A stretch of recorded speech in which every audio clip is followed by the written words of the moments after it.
Hi friends, இன்றைக்கி mini vlog பார்த்தீங்கன்னா நான் தோட்டத்துக்கு போயிருந்ததை எடுத்திருக்கேன். ஸோ இன்றைக்கி போய் இறங்கினோன்னே பார்த்தீங்கன்னா நிறைய பனம்பழம் அங்கங்கே விழுந்து கிடந்துச்சு.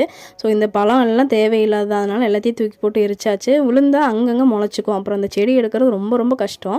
ஸோ இந்த வேலை செஞ்சு முடிக்கிறக்கே எனக்கு மத்தியானம் ஆயிடுச்சு. இதை பார்க்குறக்கு உங்களுக்கு சின்னதாக தெரியும், பட் அங்கங்கே வரப்பில் இருக்கிறதெல்லாம் போய் கலெக்ட் பண்ணோம் எல்லா இடத்துலையும். அது எல்லாத்தையும் எடுத்து எரிச்சு முடிச்சதுக்கப்புறம் மத்தியானம் சிக்கன் கிரேவி பண்ணி சாப்பிட்டுட்டோம்.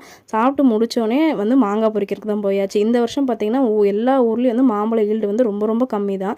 ஸோ இந்த வெரைட்டி நேம் தெரில, பட் எல்லாமே பெரிய பெரிய காய். எங்கள் வீட்டுக்கு தேவையான காய் மட்டும்தான் இருந்துச்சு. இந்த வாட்டி ஈல்டு முடிஞ்சு கொஞ்சம் கொஞ்சம் இருந்ததெல்லாம் எடுத்துகிட்டு நாங்கள் வீட்டுக்கு கிளம்பிட்டோம்.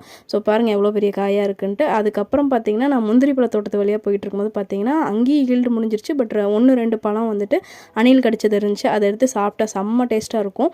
அதுக்கப்புறம் பார்த்திங்கன்னா இங்கெல்லாம் ட்ரிப்பு போட்டிருக்கு தோட்டத்தை சுற்றி. ஆனாலும் சில இடத்துல கொஞ்சம் எடுத்துகிட்டு போய் ஊற்றுற மாதிரி இருந்துச்சு. எல்லா இடத்துலையும் ஊற்றி முடிச்சுட்டு கிளம்பிட்டோம்.